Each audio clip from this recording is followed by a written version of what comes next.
Good evening po sa bawat isa na pinagpala at patuloy na pinagpapala ng ating Panginoon. Let us once again thank God dahil meron po tayong tahimik na kapaligiran, meron tayong internet na nagagamit, may kuryente po tayo at higit sa lahat, meron po tayong mga mahal sa buhay na kasama natin sa gabing ito. Amen po ba? So ang pag-uusapan po natin tonight ay pinamagatan po na God's purpose for mankind. So, bakit ba tayo nilikha ng Panginoon? Ano ang dahilan bakit tayo nilikha? Pero bago po natin talakayin ng mga bagay na yan, tayo po muna ay muling lumapit sa ating Panginoon. Let us pray. Heavenly Father, once again, Lord God, we come before your holy throne at nagpapailalim kami, Panginoon, sa iyong banal na kapangyarihan. Hayaan mo lang, Lord, na ang buhay namin ay patuloy na magbigay ng kaluguran sa iyong puso. Patuloy mo kaming tulungan, Panginoon, na maging tapat sa iyo upang, Lord, patuloy kaming mapalapit sa iyong puso. Hayaan mo lang, Lord, na mga salitang marinig namin tonight, Lord God, ay patuloy na magpatatag at magpalago ng aming pananampalataya. Help us more, Lord God, na mapalapit sa puso mo at tulungan mo kami, Lord, na maging tapat sa iyo. Pagpalain mo, Ama, ang lahat ng mga anak mo na makakasama ko tonight sa pag-aaral at sa pakikinig ng iyong mga salita. At ikaw, Lord, ang patuloy na magpala sa mga salita mong mahahayag. Thank you so much, Lord God, and we bless your name. In Jesus' mighty name, we pray. Amen. So again, ang title po ng ating pag-uusapan sa gabing ito is God's Purpose for Mankind. Sabi po ng Genesis chapter 1 verse 26, pagkatapos nito sinabi ng Diyos, ngayon, likhain natin ang tao ayon sa ating larawan, ayon sa ating wangis. Silang mamamahala sa mga isda, sa mga ibon, sa himpapawid at sa lahat ng hayop, maging maamo o mailap, malaki o maliit. So God created man because gusto niya po na ma-reproduce sa tao ang kanyang character and will. Ano po, nais ng Panginoon ang ugali niya at ang kalooban niya ay maibahagi sa atin ng mga tao. So, hindi lang po ang kanyang character, ang kanyang will ang ibinigay sa atin, even His glory ay ibinigay din po niya sa atin. Bakit? Dahil nais din po ng Panginoon na pamahalaan natin ang lahat ng kanyang nilikha. Anyway, all that was created by God, He created all of this para po ma-enjoy natin at para po makatulong sa atin. Ano po, sa ating kapakinabangan din ang lahat ng mga nilikhang ito ng Panginoon. In that way, ipinapakita po sa atin ng Diyos na mahalaga tayo sa Kanya, na lahat ng ating pangangailangan ay inuna po niyang likhain bago niya po tayo likhain. Sabi po ng Ephesians chapter 2 verse 10, kung ano tayo ngayon ay gawa ng Diyos at sa pakikipag-isa natin kay Jesucristo ay nilikha niya tayo para sa mabubuting gawa na inihanda niya noong una pa man upang gawin natin. So God designed man to be just, loving, happy, and able to coexist with each other in society. Yung magaling makisama, yung naiintindihan ng lahat, ano po, higit sa lahat, nilikha po tayo ng Panginoon to enjoy an intimate and permanent communion with Him. So again, nilikha po tayo ng Panginoon para ma-enjoy po natin yung intimate and permanent communion with Him. Pero nang pumasok po yung kasalanan, nasira ang plano ng Panginoon para sa tao. Nasira ang kanyang pangarap to create a world filled with spiritual sons and daughters. Ayaw ng Panginoon na isipin natin na obligasyon natin sa Kanya ang pagpupuri, ang pagsamba, at maging ang paglingkod. Kaya binigyan niya po tayo ng kalayaan or free will. Ano po, nasa ating pagpapasya kung maglilingkod tayo o hindi, kung mamahalin natin siya o hindi, kung susunod po tayo o hindi sa Kanyang mga kautusan, batas, at alituntunin. Binigyan po tayo ng Panginoon ng karapatan na pumili. Hindi po tayo pinipilit ng Panginoon na lumapit sa Kanya o makipagrelasyon sa Kanya at sundin ang Kanyang banal na kalooban. Binigyan po tayo ng Panginoon ng pagpipilian. Binigyan po tayo ng Diyos ng pagkakataon para pumili. Now, we are in His kingdom, ano po, na alam natin, nababasa natin at narinig natin ang kanyang mga salita para po maging matibay at maging matatag tayo sa ating mga pananampalataya. So, ano nga ba ang dahilan? Bakit po nilikha ng Panginoon ang tao? Number one, the purpose of God in creating man is to form him in His image. Ano po? So, to be like Him. Sabi ng Genesis chapter 2 verse 7, pagkatapos ginawa ng Panginoong Yahweh ang tao mula sa alabok, hiningahan niya sa ilong at nagkaroon ito ng buhay. God made man in His image and likeness. Nang hiningahan ng Diyos ang tao, nagkaroon po ito ng buhay. The weak clay was transformed into the image and likeness of God at naging isang matalinong nilikha capable of expressing emotions. So ang ating Diyos, meron po siyang emosyon. Siya ay natutuwa, siya ay nagagalit, ano pa, siya ay naghihinagpis ba? Hindi naman ganun katindi. Ano po? So, nabibless. Ang ating Panginoon ay nabibless. So, lahat po ng emosyon na mayroon tayo, mayroon din po ang ating Panginoon because we were created in His own image. Ano po, sabi ko nga po kanina, yung weak clay, ano po, was transformed into the image and likeness of God. Okay? So, number two, nilikha tayo ng Panginoon to plant us in a place of blessing upang ilagay po tayo sa lugar na kung saan ay punong-puno ng pagpapala. Sabi po ng Genesis chapter 2 verse 8, gumawa ang Panginoong Yahweh ng isang halamanan sa Eden sa dakong silangan at doon dinala ang taong kanyang nilalang. Sabi ng verse 9, pinatubo niya roon ang lahat ng uri ng punong kahoy na magagandang pagmasdan at masasarap ang bunga. Sa gitna ng halamanan ay naroon ang punong kahoy na nagbibigay buhay at gayon din ang punong kahoy na nagbibigay kaalaman tungkol sa mabuti at masama. Ano po, so bago pa nilikha ng Panginoon ang tao, inihanda na po niya ang paglalagyan niya dito at inihanda na rin po niya ang lahat ng kakailanganin ng mga tao. Lagi niyo pong tandaan, ano po, lagi po natin tandaan, special tayo sa paningin ng Panginoon. In Tagalog, tayo po ay natatangi sa kanyang paningin. Okay? So, ang garden po ay ang mga pagpapalang binibigay sa atin ng Diyos. Ulitin ko po, ano yung representation ng Garden of Eden? Garden of Eden represents all the blessings that was given to us by our God. Lahat ng mga pagpapalang ibinigay sa atin at patuloy na ibibigay sa atin ng Panginoon, ito po ay nag-represent sa Garden of Eden, ibinigay sa atin ng Panginoon para i-enjoy po natin. Ano po? Sa Garden of Eden, meron pong 2 puno. Sa middle nito, ang Tree of Life at saka po ang Tree of the Knowledge of Good and Evil. So the Tree of Life is a prototype of the Lord Jesus.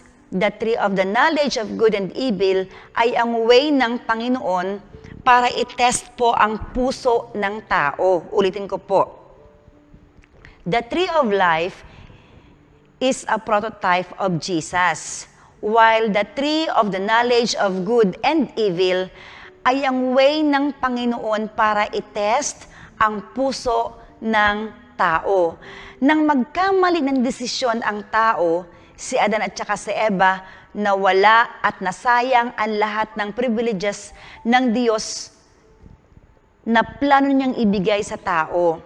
So, 4,000 years later, ni-restore ng Panginoon ang relationship between man and God on the Mount of Calvary. Lahat ng kahirapan na ating nararanasan ay dahil sa pagpili sa Tree of the Knowledge of Good and Evil na ginawa po ni Adan at saka ni Eva. Ano po? But because of Jesus, dahil sa kanyang ginawa, man now has the right and opportunity to enjoy the eternal life. So kung nagkamali man po ng pagpili si Adan at saka si Eva, hindi naman po nagkamali ng pagliligtas sa atin ng ating Panginoong Jesucristo. Ano po? Dahil ibinigay niya ang kanyang buhay para po maging sakripisyo sa atin for us to be saved. At naniniwala po ako na patuloy po natin na bibigyan ang ating Panginoong Kristo ng importansya sa ating mga buhay. Amen po ba? Because of what He has done on the cross of Calvary more than 2,000 years ago. Okay? So, number 3, ano ang purpose ng Panginoon sa pagkalikha sa tao? Number 3, to delegate responsibility to man. To delegate, ibig pong sabihin ay para tayo ay bahaginan ng responsibilidad, para tayo ay bigyan ng responsibilidad. Sabi po ng Genesis chapter 2 verse 15, inilagay ng Panginoong Yahweh ang tao sa halaman ng Eden upang ito'y pagyamanin at pangalagaan. So, binigyan ng Diyos ng responsibilidad ang tao in the Garden of Eden. It was man's responsibility to work and take care of the garden. Gaya po ng ginawa ni Adan at ni Eva, tayo naman po ay binigyan ng responsibility na i-protect ang ating household, ang ating integrity, ang ating dignity, at lahat po ng mayroon tayo. Ulitin ko po, gaya po ni Adan at ni Eva, binigyan sila ng Panginoon ng responsibility inside the Garden of Eden. Tayong mga tao na kanyang iniligtas, tayong mga tao na kanyang pinagmalasakitan, tayo po ay binigyan din ng Panginoon ng responsibility na i-protect ang ating household, ang ating integrity, ang ating dignity, at ang lahat po ng mayroon tayo. Now, question, why do we need to protect our household, our integrity, and our dignity? Para makita po ng mga tao sa paligid natin na iba tayo. Ano po, lagi ko sinasabi, we need to let the people see that surround us na tayo po ay iba. Iba ang ating ginagawa, iba ang ating iniisip, iba ang ating goals, ano pa? Iba ang ating mga pagpapasya, iba ang ating kilos, iba ang ating pagtingin sa mga problema, sa mga pagsubok. Like pong sinasabi sa inyo yan, ano po? So, bakit?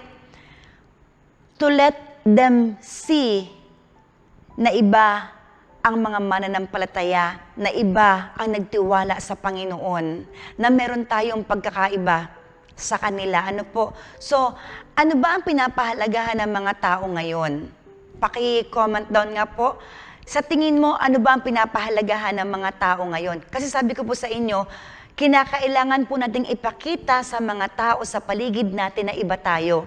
Iba yung ating pinapahalagahan, iba yung ating ginagawa. Now, the question is, ano ba ang pinapahalagahan ng mga tao ngayon? Yung mga pangkaraniwang tao, yung hindi nakakakilala sa Panginoon. At siguro tayo na rin naman nakakilala sa Panginoon. Ano po? So, ano ang pinapahalagahan nila at ano yung pinapahalagahan natin? Paki-comment down po below.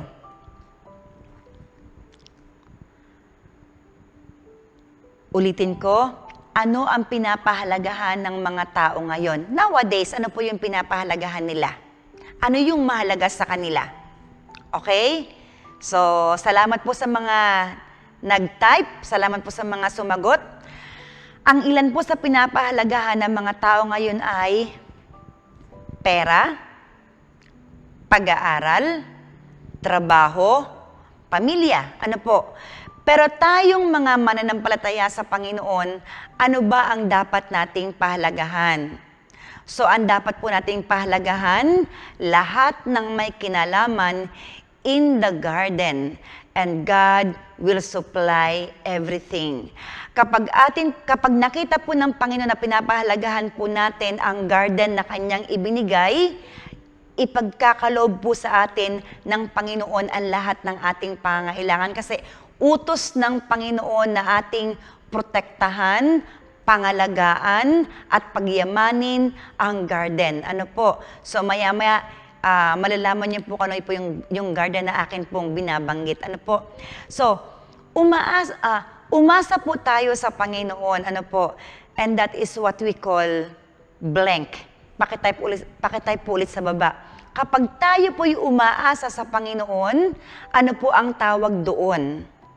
So, tungkulin ng lahat ng mga mananampalataya na umasa sa Panginoon. Amen po. At kinakailangan po nating maipakita sa Panginoon na tayo ay umaasa sa Kanya. Kasi kapag nakita ng Lord na hindi tayo umaasa sa Kanya, ibang usapan na po yun. Pero kapag nakita ng Panginoon na umaasa tayo sa Kanya, na sinasabi natin na, Lord, hindi ko kayang gumawa without you. Lord, hindi ko kayang gumawa nang hindi mo ako tinutulungan. Lord, kailangan ko ang tulong mo. So ano pong tawag doon? Ang tawag doon kapag humihingi po tayo ng tulong sa Panginoon, kapag umaasa po tayo sa Panginoon, that is what we call faith. Ano po? In Tagalog, pananampalataya.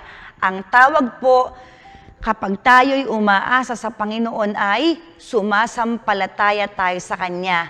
Kapag ang tao ay hindi umaasa sa Panginoon at gumagawa para lang sa kanyang sarili, ang tao pong ito ay walang pananampalataya. Di ba sabi ng Biblia, the just shall live by faith. In Tagalog, ang matuwid ay mabubuhay sa pananampalataya. So tayong mga mananampalataya, tayong mga tinawag ng Panginoon, kinakailangan pong mabuhay tayo sa pananampalataya. Kinakailangan pong makita ng Diyos at ng mga kapwa natin mananampalataya na tayo umaasa sa Panginoon. Ay ano pastora, hindi na ako maghahanap buhay, hindi na ako mag-aaral, hindi na ako lalabas ng bahay, aas na lang ako sa Panginoon. Hindi po ganun ang ibig ko sabihin kasi ang pananampalatayang walang gawa ay patay. Kung meron tayong pananampalataya, kinakailangan din naman po natin na gumawa. Kinakailangan din naman po natin na kumilos. Ang sinasabi ko po na umasa tayo sa Panginoon, bago tayo gumawa ng mga bagay na naiisip nating gawin, bago tayo gumawa ng mga bagay na dapat nating gawin, kinakailangan po muna nating ilatag sa Panginoon, ipanalangin sa Panginoon, humingi po tayo ng sign if it is the will of the Lord in our lives. Kasi kung humihingi tayo, kung nagpipray tayo at walang tugon ang Panginoon, tumigil ka muna. Stop for a while. Kasi baka hindi kalooban ng Panginoon yan. Baka hindi mo kasama ang Panginoon. And when we read the Word of God, ang isang mananampalataya na kumikilos at lumalakad nang hindi niya kasama ang Panginoon, ang dulo po ng kanyang tinatahak na daan, na landas ay kapahamakan. Hindi po siya nagkakaroon ng katagumpayan. Pastora, paano sabi yan? You read the Word of God. You read the Bible.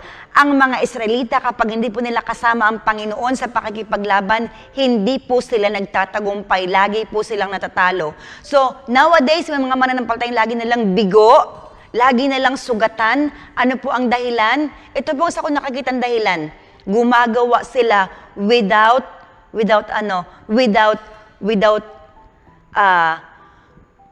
putting before the Lord yung mga plano nila. Gumagawa sila na hindi po nila inilalatag sa harapan ng Panginoon ang kanilang mga plano. Ang sabi ng kawikaan, nasa atin ang pagpaplano pero nasa kamay ng Diyos ang katagumpayan. We can plan.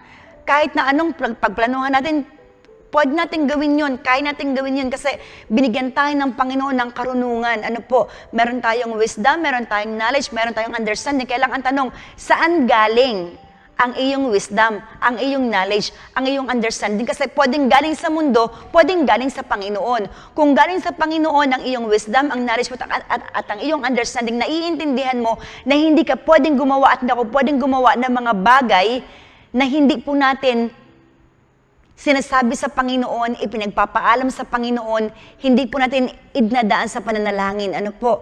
So tayong mga mananampalataya, wala tayong karapatan na gumawa ng kahit na anong bagay nang hindi alam ng Panginoon at hindi natin inlalagay muna sa harapan ng Panginoon. Bakit po?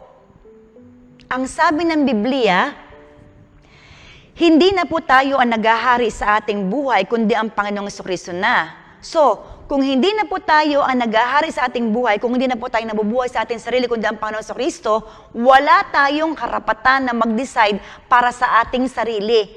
Ang meron lang karapatan na mag-decide sa ating sarili ay walang iba kundi ang Panginoong Jesucristo. Bakit? Because sinasabi ng salita ng Panginoon na hindi tayo nabubuhay sa ating sarili, kundi ang Panginoong Jesucristo na nabubuhay sa ating sarili. Okay? So, ulit, kapag tayo po'y umaasa sa Panginoon, ito po ay tinatawag nating pananampalataya. Sumasampalataya tayo sa Panginoon.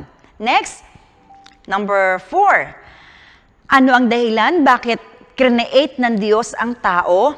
To give Him freedom of choice, upang bigyan siya ng kalayaan na pumili. Ano po? Yung binasa po natin kanina ng mga verses, nang ilagay ng Panginoon si Adan at saka si Eva sa Garden of Eden, binigyan sila ng instructions, pinagbilinan po sila ng mga do's and don'ts. Sabi ng Panginoon, lahat ng mga yan, pwede niyong kainin, pwede niyong hawakan, pwede niyong titigan, pwede niyong i-enjoy.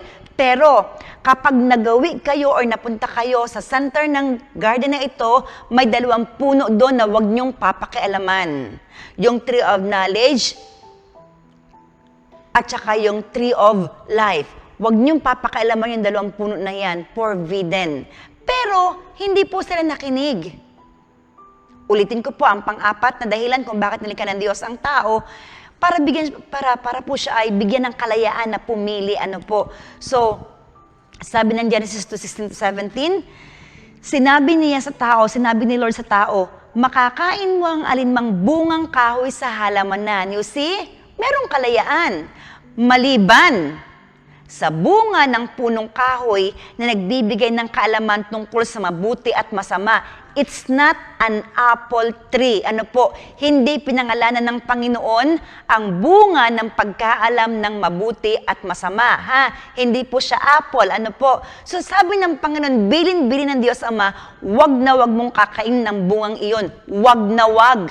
Grabe, ano? Sabi ng Lord, hindi lang yung wag Huwag mong kakainin, kundi sabi ng Panginoon, huwag na huwag mong kakain ng bungang iyon sapagkat sa araw na kainin mo iyon ay mamamatay ka. So kaya biling-bilin ng Panginoon, ng Diyos Ama, na huwag nilang kakainin ng bunga ng pagkaalam ng mabuti at ng masama. Kasi sabi ng Lord, the moment na kinain nyo yan, the moment na pinagnasaan nyo yan, the moment na pinakialaman nyo yan, mamamatay kayo.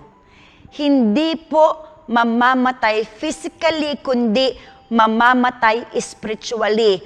Mapuputol ang koneksyon ni Adan at saka ni Eva sa Panginoon.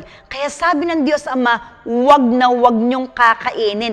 Ang sabi naman ni Eva doon sa ahas, sabi doon ng Panginoon, wag nilang hahawakan, 'di ba? So, hindi sinabi ng Panginoon, huwag nilang hawakan, kundi huwag na huwag nilang kakainin. Ito lang yun. Bakit ba nila nakain? Bakit ba nagkaroon ng pagnanasa na makain? Kasi sabi ng Biblia, si Eva, tinitigan niya yung bunga ng pagkaalam ng mabuti at ng masama. Nung matitigan niya yung bungang yun, alam mo yung nakita niya na parang ang sarap-sarap ng bunga, ang cute-cute ng bunga. At alam nyo, dahil tinitigan ni Eva, ano po nangyari? Siya po ay natukso. Ano po? So God's will was to create the perfect man in the perfect atmosphere and give him freedom. Ito sana yung gusto ng Panginoon. Makagawa siya ng perpektong tao sa perpektong kapaligiran or perpektong mundo at bigyan siya ng kalayaan sa perpektong mundo. Binigyan ng Diyos ng kapangyarihan ang tao para pumili at gumawa ng tama. Inutusan ng Diyos ang tao na huwag kakainin ng bunga ng pagkaalam ng mabuti at masama. Sinabi rin ng Panginoon na kapag sumuway kayo, paparusahan ko kayo. Ano ang parusa? Sila ay mamamatay. Nagbigay ng babala ang Panginoon, pero hindi po siya sinunod ng tao. Ito po ang ating Diyos. Hindi po niya ipipilit ang kanyang gusto sa tao. Uulitin ko. Hindi ng Diyos ipipilit ang kanyang gusto sa iyo at sa akin. Bakit? Dahil nirespeto ng Panginoon ang ating kalayaan, ang ating free will. Hindi po tayo pinapangunahan ng Panginoon. Sasabihin lang niya, gawin mo to, gawin mo to, gawin mo yan. Ganto mo siya gawin, ganto mo siya gawin. Kung hindi po tayo susunod, si Lord po ay walang magagawa. At hanggang ngayon, ganyan po ang ating Panginoon. Anong ginagawa ng Diyos? Binibigyan niya po tayo ng kalayaan na gawin anuman ang gusto natin. Kaya nga 'di ba, napakabuti ng ating Panginoon. Amen. Pakitype po ng word na Pakitype po ng word na amen sa lahat ng sumasang-ayon sa aking sinabi. Napakabuti ng ating Panginoon. Dahil hanggang ngayon, binibigyan niya po tayo ng kalayaan na gawin ang lahat ng ating nais na gawin. Meron po tayong malayang pagpili. Hindi po nakinig ang lalaki at babae sa bili ng Panginoon. Ano nangyari sa kanilang hindi pakikinig sa Diyos? Pumasok ang kamatayan. Napahiwalay ang tao sa Diyos because of sin. Anong nangyari? Bakit napahiwalay ang tao sa Diyos? Because of sin. Nang pumasok ang kasalanan, napahiwalay ang tao sa Diyos. Yung dating Diyos at tao na merong koneksyon, nang pumasok ang kasalanan, siya po ay naging isang malaking hadlang. Yan. Ito po ang nangyari. Ang aking kanan ay Diyos, ang aking kaliwang kamay ay ang tao, ang clicker po na ito ay ang kasalanan. So, paano sila magkikita samantalang may nakahadlang? Diba? Hindi sila magkikita. Hindi makikita ng Panginoon ang tao because of sin. At ang tao naman, kahit anong kanyang gawin, kahit siya'y magsisigaw na magsisigaw, mag-iiyak na mag-iiyak, maglulupagi na maglupagi, hindi siya makikita ng Panginoon. Bakit? Dahil may kasalanan na nakahadlang. Pero ang kasalanan pong yan ay nawala. Dahil sa ginawa na sakripisyo ng Panginoon Kristo sa Cross of Calvary. Kaya po, sa ating kapanahunan, nagkaroon muli ng kalayaan ang tao na makipag-communicate sa Panginoon. Bakit? Nawala ang hadlang. Nagkaroon muli ng connection ang tao sa Diyos. Tinanggap na muli ng Diyos ang tao because of the Lord Jesus. Amen? Okay? So ulitin ko po, binigyan ng Diyos ng kalayaan ang tao upang pumili ng mga bagay na dapat niyang gawin. Binigyan ng Diyos ng kalayaan ang tao upang magpasya para sa kanyang sarili. Kaya alam niyo minsan, yung freedom, hindi rin po siya maganda. Bakit po? Because of that freedom, marami po ang napapahamak. Ulitin ko po. Opinion ko po ito para po sa akin. Hindi rin po maganda na tayo ay binigyan ng Diyos ng kalayaan. Hindi rin po maganda na tayo ay malaya na makakapili ng gusto natin. Ano po? Bakit? Dahil sa freedom na yan, dahil sa kalayaan na ibinigay ng Panginoon, maraming tao po ang napapahamak. Sabi nga po ng Kawikaan, chapter 14, verse 12, may daang matuwid sa tingin ng tao o sa paningin ng tao, ngunit kamatayan ang dulo nito. Ulitin ko po, para sa akin, sarili ko pong opinion, hindi maganda na meron tayong sariling kalayaan. Bakit? Minsan inaabus natin ang kalayaan. Ang sabi ng Kawikaan 14 verse 12, may daang matuwid sa tingin ng tao, ngunit kamatayan ang dulo nito. Akala mo maganda, akala mo maalwan, akala mo wala kang magiging problema. Dito, wala kang problema. Pero pagdating ng dulo, ando na ang problemang napakalaki. Parang ganito. Sa dalawang mag-boyfriend, they are doing premarital sex. Dito masarap, dito masaya, dito na-i-enjoy nila. Pero habang tumatagal, ang pinag-uusapan po natin mga mananampalataya habang tumatagal, ano po ang dulo? Iyakan, kahirapan, sakit ng kalooban. Bakit po? Anong pinagsimulan? Freedom. Dahil may kalayaan, gumawa ng kasalanan. Sa dulo, anong nangyari? Kaparusahan ang ibinigay ng Panginoon.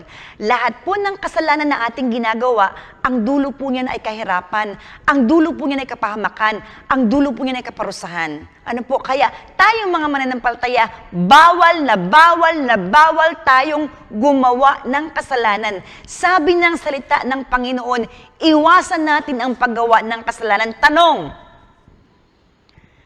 Pastora, naiiwasan ba ang paggawa ng kasalanan? Kayo po ang sumagot sa tanong ko. Pakitype po sa baba, Pastora, naiiwasan ba ang gumawa ng kasalanan? Paki-comment down po. Sagot, oo naman, naiiwasan ang paggawa ng kasalanan. Hindi tayo makakaiwas sa paggawa ng kasalanan kung tayo po ay carnal Christian. Kung tayo ay isang Kristiyanong makamundo. Pero kung tayo po ay spiritual man and woman of God, maiiwasan po nating gumawa ng kasalanan. Bakit? Ulitin ko, hindi na tayo ang nabubuhay sa ating sarili, kundi ang Panginoong Jesucristo na nabubuhay sa ating sarili. Therefore, hindi tayo ang makikipaglaban sa kasalanan, hindi tayo ang makikipagbuno sa kasalanan, kundi ang Panginoong Jesucristo ang makikipaglaban at makikipagbuno sa kasalanan. Kaya nating kontrolin ang ating sarili dahil hindi na tayo nabubuhay sa ating sarili, kundi ang Panginoong Jesucristo ang nabubuhay sa ating sarili. Amen. Next, panglimang purpose, bakit po tayo nilikha ng Panginoon?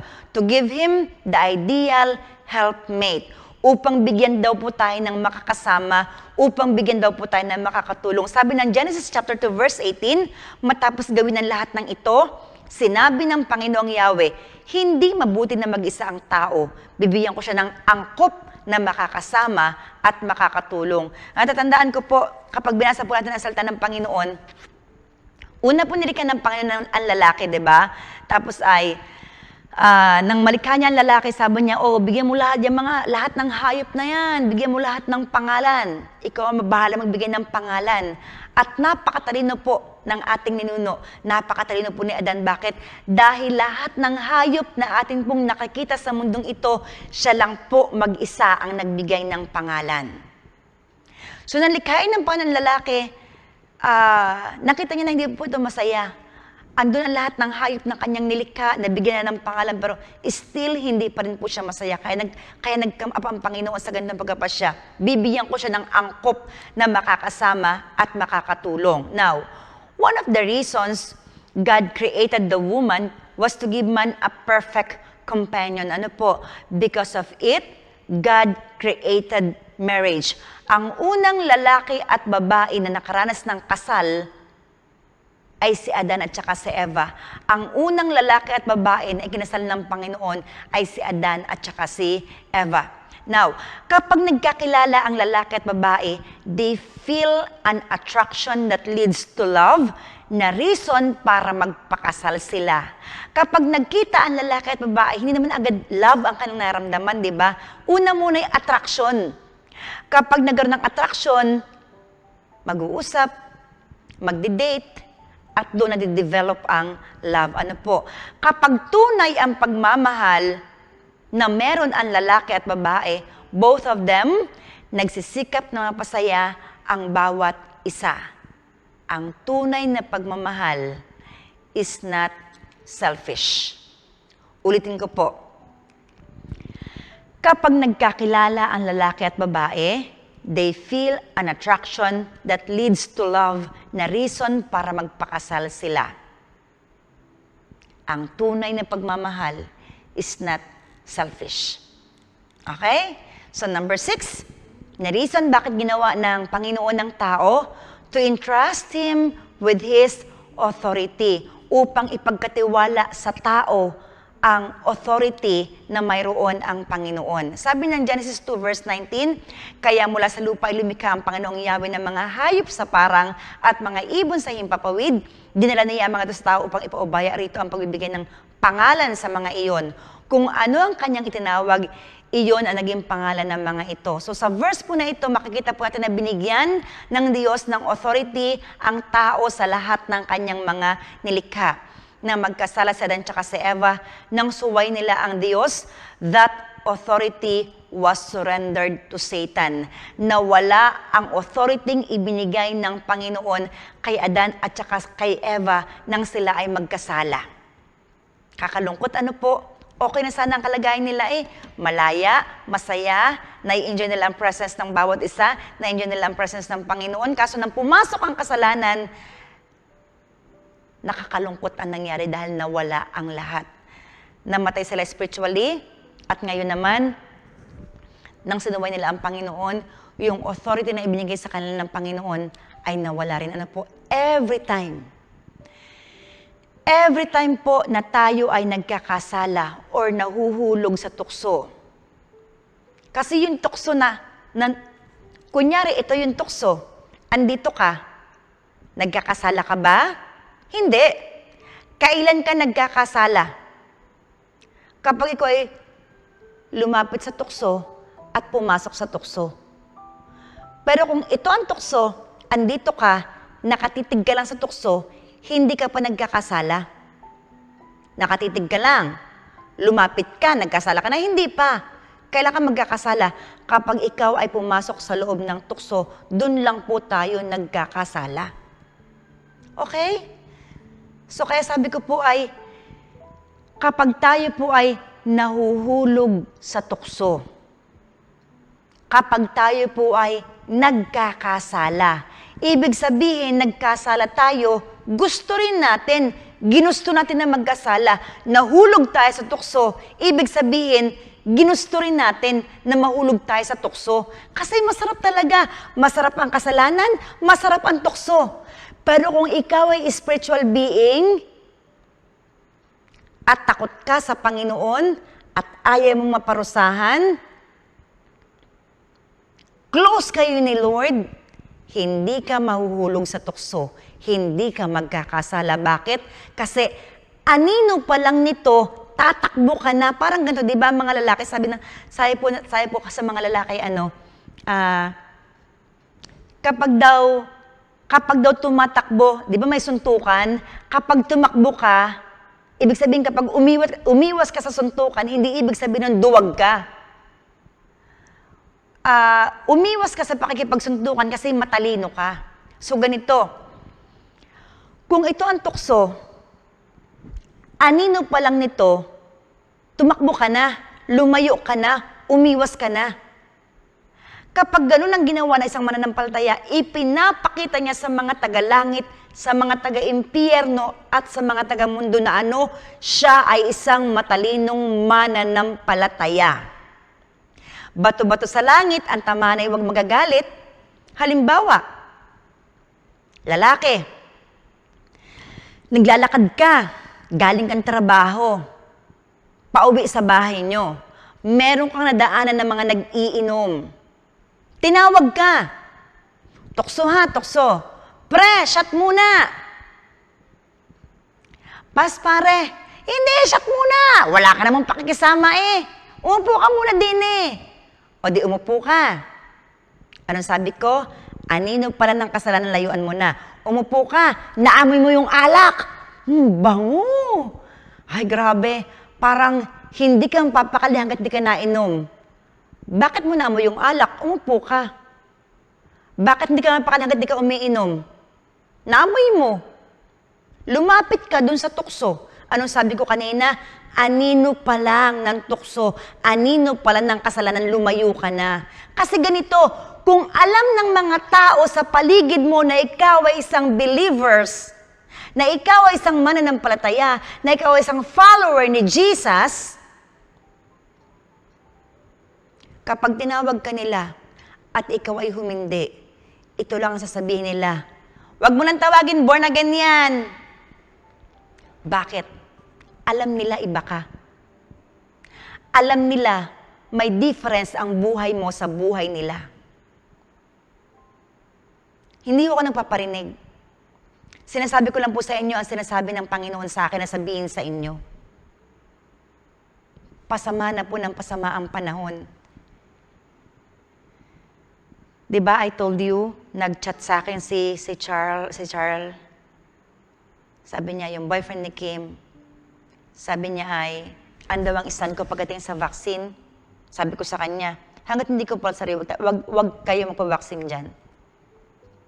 Sabi ko, kung compulsory, wala tayong magagawa.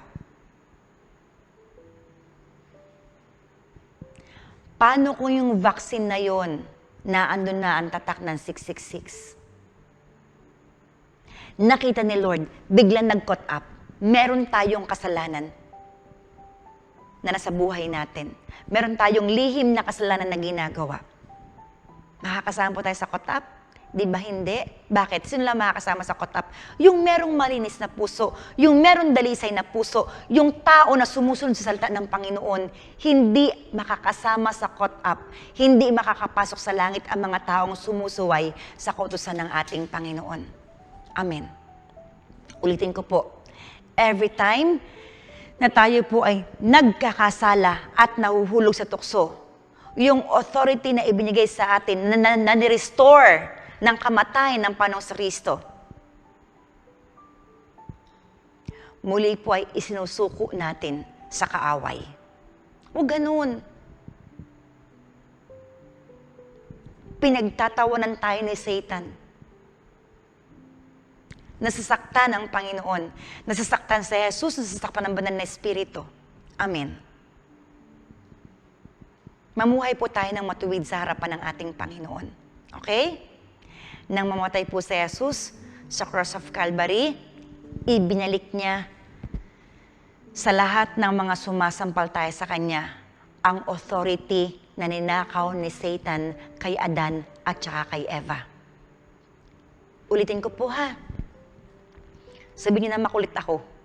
Gusto ko lang po na matanim sa inyong puso't isipan.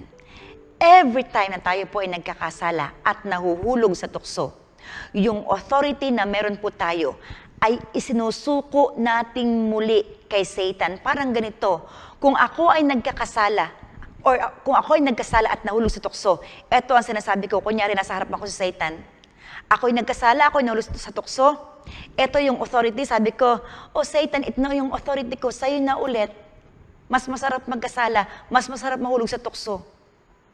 Diba? Huwag ganun. Bakit po? Hindi biro ang dinanas ng Panginoong Kristo na kahirapan para lang makuha ulit yung authority na yan sa kamay ni Satan. Diba? Sabi ko sa inyo, namatay si Jesus, bumaba po siya sa impyerno. Hindi ko na matandaan kung sino nung nagsabi, no? Si Benihin ba?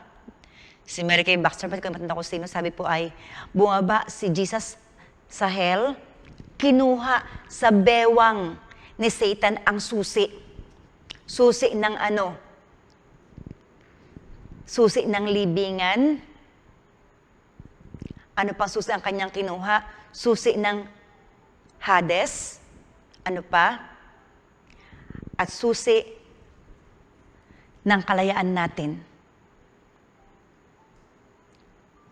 Lahat pong yan ay kinuha ng Panginoong Kristo. Saan?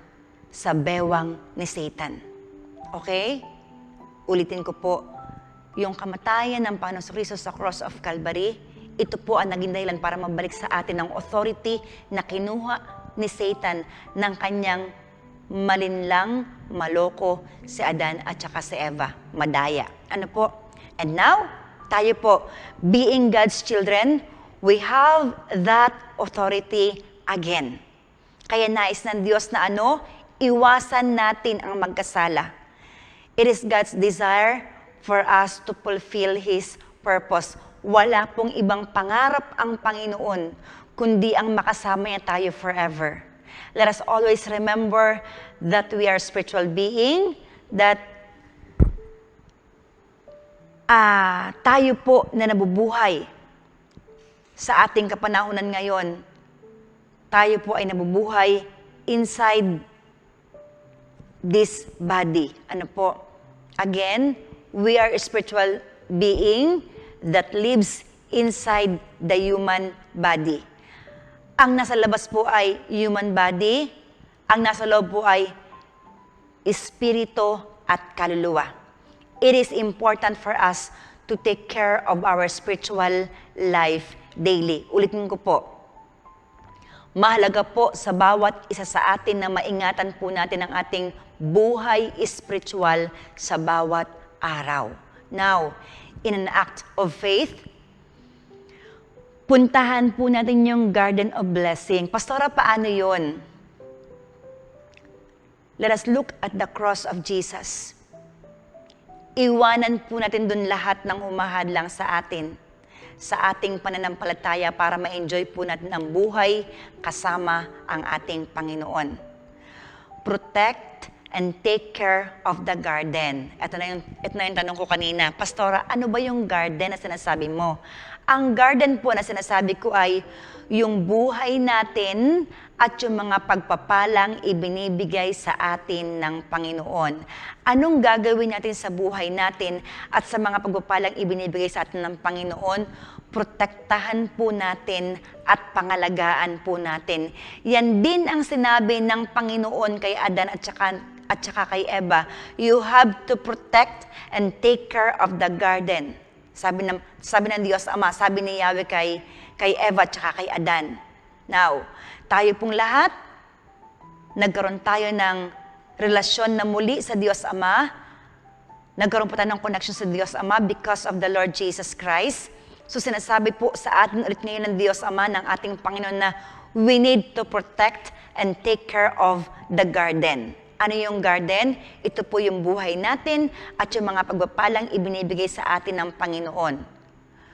We need to protect our home, especially yung mga tatay na nanonood po ngayon, na nakikinig po ngayon. Protect your home. Ano po? Kayo ang haligi ng tahanan. Hindi po pwedeng may anay ang haligi. Hindi po pwedeng may bukbuk ang haligi. Hindi po pwedeng mahina ang pundasyon ng haligi. Dapat po kayo ay matatag. Ano po? Kasi kung matatag ang haligi, kahit na anong intensity ng lindol na umuga dyan, hindi ho yan matutumba. Kapag ang haligi na ho ang natumba, wala na hong magagawa ang bahay kundi ang bumagsak.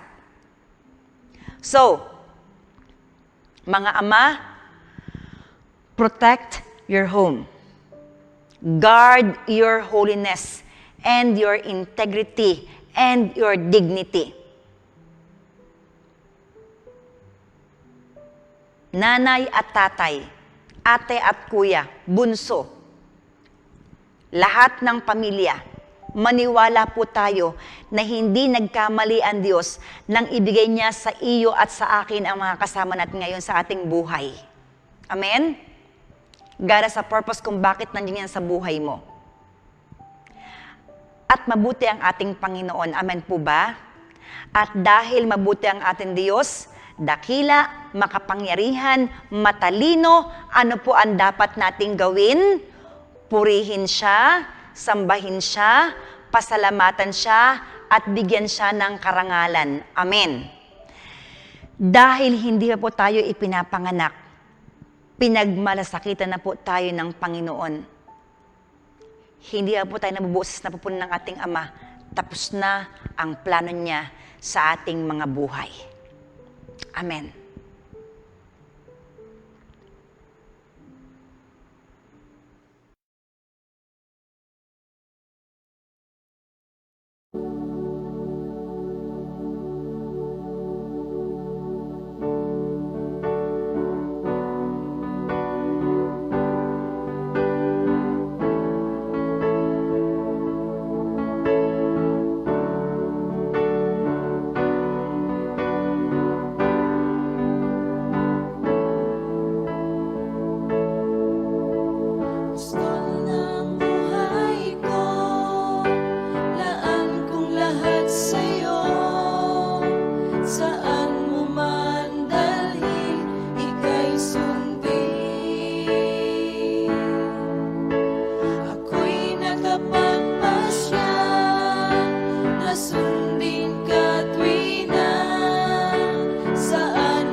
Nawa po patuloy nga pong pakinggan ng Panginoon ang ating mga pagsamba at kalugdan po nawa niya ang lahat nating ginagawa.